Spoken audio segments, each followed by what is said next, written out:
چلیے اس کو تفصیل سے سمجھتے ہیں۔ آج کی اس تفصیلی گفتگو میں ہم ایک ایسے موضوع کا گہرا مطالعہ کرنے والے ہیں جو بظاہر جو بہت پرانا لگتا ہے۔ بالکل بظاہر قدیم تاریخ کا حصہ محسوس ہوتا ہے، لیکن حقیقت میں یہ انسانی نفسیات، روزمرہ کی جد و جہد اور زندگی کے کٹھن حالات کا ایک بہت ہی حیرت انگیز حل پیش کرتا ہے۔ صحیح بات ہے۔ آج ہمارے پاس جو ذرائع اور نوٹس موجود ہیں نا، وہ دراصل قرآن مجید کے 12ویں پارے، خاص طور پر سورت ہود اور سورت یوسف کے عمیق مطالعے پر مبنی ہے۔ اور ان نوٹس میں بہت گہرے موضوعات ہیں، جیسے توحید، آزمائشوں میں صبر اور مسترد کیے جانے کی نفسیات۔ ہاں، مسترد کیے جانے کی نفسیات، دیانتداری سے کی جانے والی قیادت اور سب سے بڑھ کر خدائی منصوبے پر مکمل بھروسہ۔ بالکل۔ اس گہرے مطالعے کا بنیادی مقصد یہ ہے کہ ہم ان قدیم واقعات سے کچھ ایسے سنہری اصول نکالیں جو آج کی اس تیز رفتار اور دباؤ سے بھری زندگی میں ہمیں کوئی واضح رہنمائی دے سکیں۔ یہ ایک بہت اہم ہدف ہے، اور اس مطالعے کی سب سے خاص بات یہ ہے کہ ذرائع اسے محض تاریخی واقعات کے طور پر پیش نہیں کرتے۔ دراصل یہ ایک نفسیاتی خاکہ ہے۔ ہاں، جب ہم ان نوٹس کا تجزیہ کرتے ہیں تو یہ انسانی رویوں کی ایک مکمل ایک نفسیاتی دستاویز کے طور پر سامنے آتے ہیں۔ یہ ہمیں بتاتے ہیں کہ انسان شدید دباؤ میں کیسے ریاکٹ کرتا ہے، حسد کیسے رشتوں کو کھوکھلا کر دیتا ہے، اور جب سب راستے بند نظر آئیں تو انسان کا کردار کیا ہونا چاہیے۔ یعنی یہ معلومات کا ایسا خزانہ ہے جو صرف علم نہیں دیتا بلکہ زاویہ بدلتا ہے۔ بالکل، یہ زندگی کو دیکھنے کا پورا زاویہ بدلنے کی صلاحیت رکھتا ہے۔ تو چلیے، یہ زاویہ بدلنا ہی سب سے بڑی ضرورت ہے۔ سب سے پہلے سورت ہود کے نوٹ سے آغاز کرتے ہیں۔ ضرور۔ ہمارے ذرائع میں جو پہلا نقطہ سامنے آتا ہے نا، وہ رزق، جد و جہد اور انسان کی اندرونی کیفیت کے گرد گھومتا ہے۔ سورت ہود کی آیت نمبر 6 کا حوالہ دیا گیا ہے، جس میں یہ واضح اعلان ہے کہ زمین پر چلنے والے ہر جاندار کا رزق اللہ کے ذمے ہے۔ ہاں، بہت واضح اعلان ہے۔ اب سوال یہ پیدا ہوتا ہے کہ آج کے دور میں جہاں ہر انسان اپنے مستقبل، معاشی حالات اور کریئر کو لے کر ایک مسلسل بے چینی کا شکار ہے، ذرائع اس جدید اضطراب کا کیا حل بتاتے ہیں؟ دیکھیں، یہاں سب سے حیران کن بات یہ ہے کہ ذرائع اس آیت کا جو تجزیہ پیش کرتے ہیں وہ سیدھا انسان کے یقین کے تصور پر چوٹ کرتا ہے۔ یقین پر؟ ہاں، رزق کے لیے محنت اور کوشش کرنا تو دنیا کا ایک لازمی اصول ہے نا، لیکن ذرائع بتاتے ہیں کہ اس کوشش کے ساتھ جو حد سے زیادہ بے چینی جڑی ہے، جو راتوں کی نیند اڑ جانے والا خوف ہے، وہ دراصل کسی معاشی بحران کا نہیں بلکہ یقین کی کمزوری کا نتیجہ ہے۔ مطلب ہم توانائی غلط جگہ لگا رہے ہیں۔ بالکل۔ ذرائع کے مطابق انسان کی زندگی کا سب سے بڑا المیہ یہ ہے کہ وہ اپنی تمام تر ذہنی توانائی اس چیز پر ضائع کر رہا ہے جس کی ضمانت دی جا چکی ہے، یعنی اس کا رزق۔ صحیح۔ اس کے برعکس اسے اپنی یہ توانائی اس چیز پر مرکوز کرنی چاہیے جو اس سے مطلوب ہے، یعنی اس کی اخلاقیات، اس کا کردار اور فرمانبرداری۔ یہ تو ایسے ہی ہے جیسے کسی کو آکسیجن کی گارنٹی دے دی جائے۔ ہاں، اور وہ سانس لینے اور جینے کے بجائے ہر وقت اسی خوف میں مبتلا رہے کہ اگلا سانس کہاں سے آئے گا۔ اس وضاحت سے تو واقعی ذہن پر موجود ایک بہت بڑا معاشی بوجھ کم ہوتا محسوس ہوتا ہے۔ یعنی محنت اپنی جگہ لازم ہے، لیکن نتیجے کا خوف مسلط نہیں ہونا چاہیے۔ یہی تو اصل سبق ہے۔ لیکن دیکھیں، جب ایک انسان اس اصول کو مان کر سچائی کے راستے پر چلتا ہے تو اسے فوراً قبولیت نہیں ملتی۔ ہمارے نوٹس میں مختلف انبیاء کی جدوجہد کا ذکر ہے، جیسے حضرت نوح، ہود، صالح، ابراہیم، لوط، شعیب اور موسیٰ علیہ السلام۔ ان تمام واقعات کو دیکھتے ہوئے کیا ذرائع معاشرے کے رویوں کا کوئی خاص پیٹرن بتاتے ہیں؟ اگر ہم اسے تھوڑے بڑے تناظر میں دیکھیں تو ذرائع اس سماجی رویے کا ایک بہت واضح پیٹرن پیش کرتے ہیں۔ وہ کیا ہے؟ وہ خاکہ کچھ یوں ہے کہ جب بھی کوئی سچائی یا حق کی دعوت لے کر اٹھتا ہے تو معاشرہ اسے کھلے دل سے ماننے کے بجائے اس کا مذاق اڑاتا ہے، اسے پاگل یا گمراہ کہتا ہے۔ بالکل، اور بآخر اسے مسترد کر دیتا ہے۔ اس کے بعد وہ شخص طویل عرصے تک صبر کرتا ہے، اور پھر کہیں جا کر ایک حتمی نتیجہ سامنے آتا ہے جس میں سچائی کی جیت ہوتی ہے۔ اس پورے پیٹرن سے تو جو سب سے بڑی نفسیاتی بصیرت ملتی ہے وہ مسترد کیے جانے یعنی ریجیکشن کے حوالے سے ہے۔ بالکل، ریجیکشن۔ ذرائع واضح کرتے ہیں کہ سچائی کو ابتدا میں اکثریت کبھی بھی قبول نہیں کرتی۔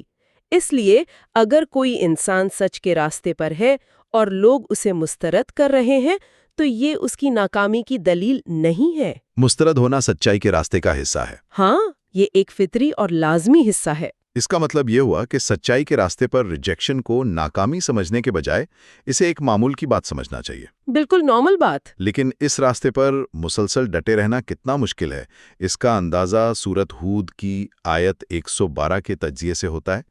اس میں کہا گیا ہے کہ پس ثابت قدم رہیے جیسا کہ آپ کو حکم دیا گیا ہے۔ استقامت کا حکم۔ ہاں، استقامت۔ ذرائع بتاتے ہیں کہ علماء کے مطابق اس ایک آیت نے نبی کریم صلی اللہ علیہ وآلہ وسلم کو قبل از وقت بوڑھا کر دیا تھا۔ اب ایک عام ذہن تو شاید یہ سوچے کہ سمندر کو چیر دینا یا مردوں کو زندہ کرنا جیسے معجزات زیادہ بھاری ہوتے ہوں گے۔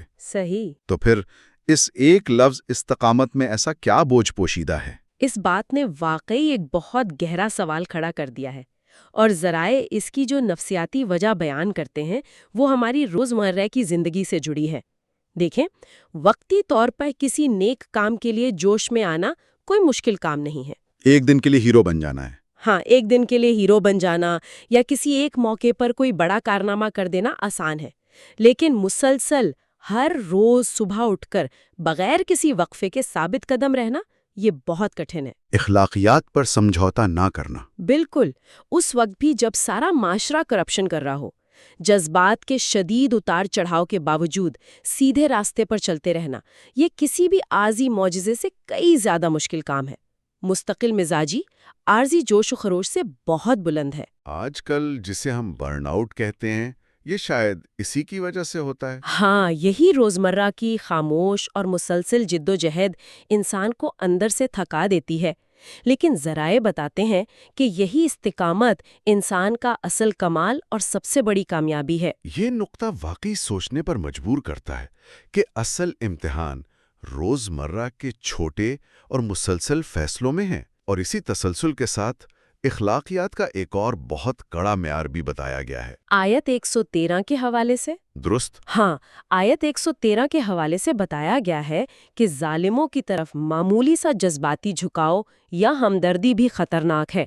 کیا اس کا مطلب یہ ہے کہ حق کے معاملے میں کوئی درمیانی راستہ نہیں ہے؟ کوئی درمیانی راستہ نہیں ہے۔ اور اگر ایک انسان سے اس سفر میں غلطیاں ہو جائیں تو کیا آیت 114 کے ذریعے کوئی روحانی شفا یا واپسی کا راستہ بھی دکھایا گیا ہے؟ ذرائع اس بات پر بہت زور دیتے ہیں کہ اسلام ایک مکمل اخلاقی شفافیت یعنی مورل کلیئرٹی کا تقاضا کرتا ہے۔ انسان یہ نہیں کر سکتا کہ وہ خود کو حق پر بھی سمجھے اور ظلم کرنے والوں کے لیے دل میں نرم گوشہ بھی رکھے۔ ظلم کے خلاف واضح موقف اپنانا ضروری ہے۔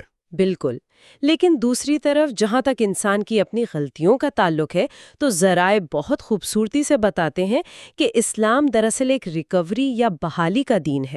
انسان فرشتہ تو نہیں ہے۔ یہی بات ہے، وہ غلطیاں کرتا ہے، گناہوں سے اس کی روحانیت کو نقصان پہنچتا ہے، لیکن نیکیوں اور خاص طور پر نماز کے ذریعے اس ٹوٹ پھوٹ ہی مسلسل مرمت ہوتی رہتی ہے۔ یہ ایک بہت امید افزا پیغام ہے۔ بہت زیادہ، کہ انسان کی روحانی حالت چاہے کتنی ہی خراب کیوں نہ ہو، اسے دوبارہ بہتر بنایا جا سکتا ہے۔ اسی لیے سورہ ہود کے اختتام پر کہا گیا ہے کہ ہم یہ قصے اسی لیے سناتے ہیں تاکہ دل مضبوط ہوں۔ یعنی یہ کہانیاں محض تاریخ نہیں ہے؟ نہیں، یہ انسان کے شکوک اور خوف کی باقاعدہ تھراپی ہے۔ تو چلیے اسی تھراپی اور رہنمائی کے اگلے حصے کی طرف چلتے ہیں، جو ہمارے ذرائع کا دوسرا اہم مرکز ہے، یعنی سورت یوسف، جسے ذرائع احسن القصص یا سب سے بہترین کہانی قرار دیتے ہیں۔ جی، نوٹس کے مطابق یہ صرف واقعات کا مجموعہ نہیں ہے، بلکہ ایک مکمل نفسیاتی داستان ہے۔ اس کی شروعات ایک خواب، ایک نعمت اور حسد کے موضوع سے ہوتی ہے۔ صحیح۔ حضرت یوسف علیہ السلام کے بچپن کے خواب کے بعد ان کے والد حضرت یعقوب علیہ السلام انہیں یہ نصیحت کرتے ہیں کہ اس خواب کا ذکر اپنے بھائیوں سے نہ کرنا۔ اب سوال یہ ہے کہ ایک باپ اپنے بیٹے کو اس کی اپنی خوشی چھپانے کا کیوں کہہ رہا ہے؟ یہیں سے انسانی نفسیات کا ایک بہت حساس پہلو سامنے آتا ہے۔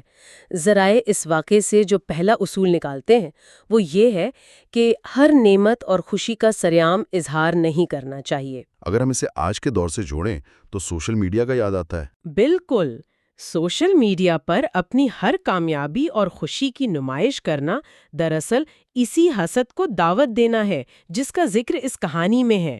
ذرائع واضح کرتے ہیں کہ حسد کوئی ایسا جرم نہیں جو اچانک ہو جائے۔ یہ دل سے شروع ہوتا ہے۔ ہاں، یہ دل میں ایک چھوٹی سی کسک یا بری سوچ سے شروع ہوتا ہے، لیکن اگر اسے روکا نہ جائے تو یہ اتنا خطرناک ہو جاتا ہے کہ سگے بھائیوں کو قتل کی سازشیں کرنے، جھوٹ بولنے اور ایک بوڑھے باپ کو عمر بھر کے جذباتی صدمے میں ڈھکیلنے پر مجبور کر دیتا ہے۔ یعنی حسد ایک بیج ہے، ایسا بیج جو دل میں بویا جاتا ہے، لیکن اس کے کانٹے پورے خاندان کو لہو لہان کر دیتے ہیں۔ ایک سوچ کا قتل کی سازش تک پہنچ جانا واقعی رونگٹے کھڑے کر دینے والی بات ہے۔ اور پھر ہم دیکھتے ہیں کہ وہ خواب جو عروج کی خوشخبری تھا بظاہر ایک طویل تنزلی کے سفر میں بدل جاتا ہے۔ ہاں، کنویں سے شروعات ہوتی ہے۔ ذرائع ہمیں اس کٹھن سفر کے مختلف پڑاؤ دکھاتے ہیں۔ خواب سے شروع ہو کر تاریک کنواں، پھر منڈی میں غلامی، وہاں سے قید خانے کی سلاخیں اور بالآخر مصر کے محل تک۔ بظاہر تو یہ مسلسل نقصان نظر آتا ہے، تو ذرائع اس بظاہر نظر آنے والی ناکامی کو کیسے دیکھتے ہیں؟ میں سمجھتی ہوں کہ یہ اس پورے مطالعے کا سب سے امید افزا زاویہ ہے۔ جب ایک انسان شدید مشکلات سے گزر رہا ہوتا ہے تو اسے لگتا ہے کہ وہ سب کچھ ہار رہا ہے۔ بالکل، کنویں میں پھینک دیا جانا تو مستقبل کا اختتام لگتا ہے۔ ہاں، لیکن ذرائع یہاں ایک بہت اہم اصول بیان کرتے ہیں کہ تاخیر کا مطلب انکار نہیں ہوتا۔ مقاصد کے حصول میں جو وقت لگ رہا ہوتا ہے یا جو رکاوٹیں آ رہی ہوتی ہیں وہ دراصل خدائی منصوبے کا حصہ ہوتی ہیں۔ وہ تمام مشکلات دراصل محل تک پہنچنے کی سیڑھیاں تھیں۔ صحیح، خدائی منصوبہ اکثر انسان کو بظاہر نقصان کے لباس میں ملتا ہے، کیونکہ اسی نقصان کے ذریعے اس کے کردار کی وہ تراش خراش ہو رہی ہوتی ہے جو آنے والی بڑی ذمہ داری کے لیے ضروری ہے۔ اور ان سیڑھیوں پر چلتے ہوئے جو سب سے کڑی آزمائش سامنے آتی ہے وہ تب ہوتی ہے جب انسان بالکل اکیلا ہو۔ ہمارے ذرائع میں عزیز مصر کی بیوی کی طرف سے کی جانے والی آزمائش یعنی آیات 23 اور 24 کا ذکر ہے۔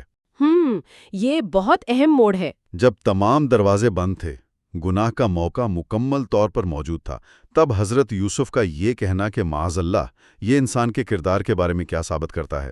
ذرائع اس واقعے کی بنیاد پر کردار کا ایک حتمی معیار طے کرتے ہیں۔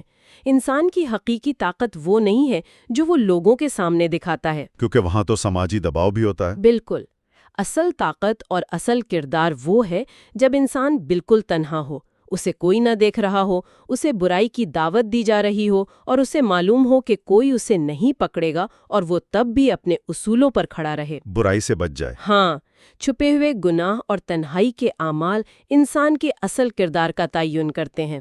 معاذ اللہ کا یہ رویہ ہی دراصل انسان کی وہ اخلاقی بنیاد ہے جس پر مستقبل کی ہر کامیابی، عزت اور قیادت کھڑی ہوتی ہے۔ لیکن اس اخلاقی فتح کے باوجود نتیجہ قید خانے کی صورت میں نکلتا ہے۔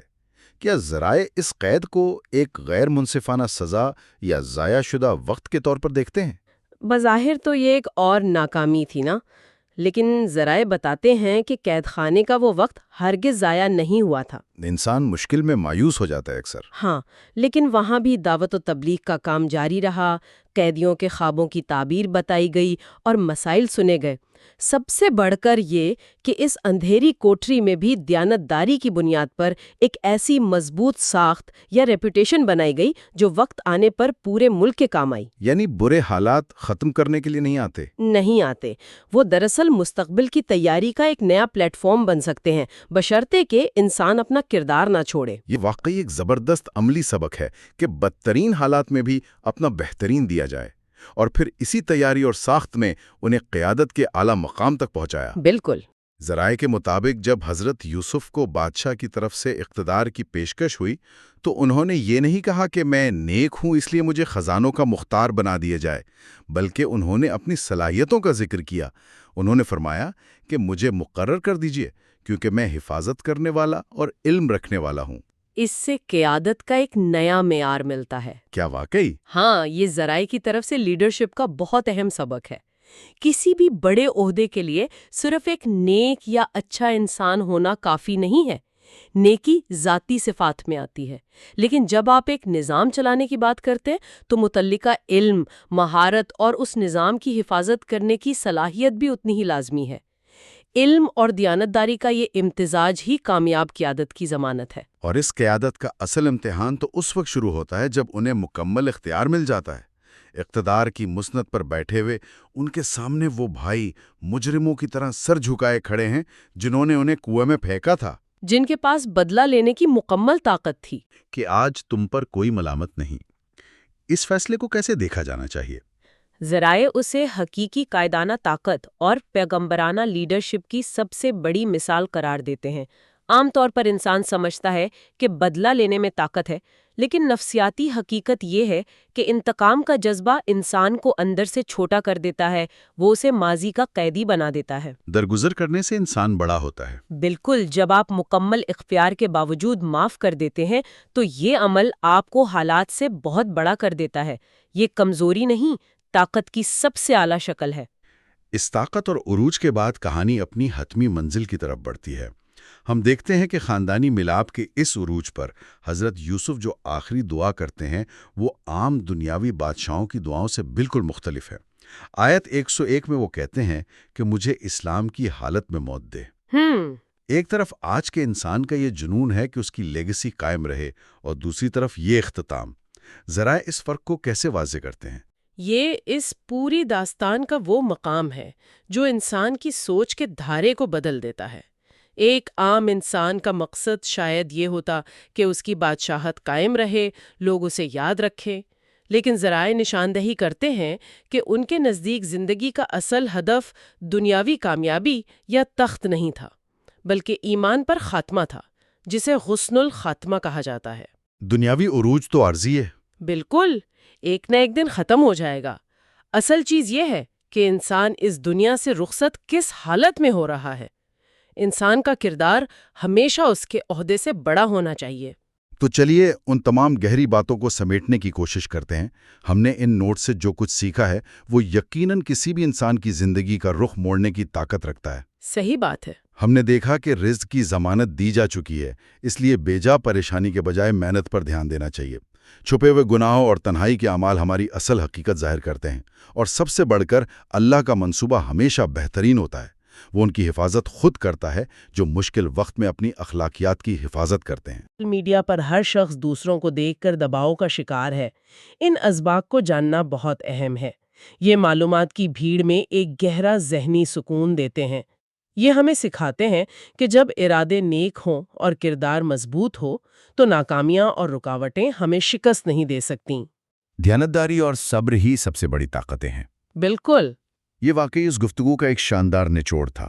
جانے سے پہلے سننے والوں کے لیے ایک ایسا خیال چھوڑے جاتے ہیں جو انہی ذرائع کی بنیاد پر ابھرتا ہے۔ وہ کیا ہے؟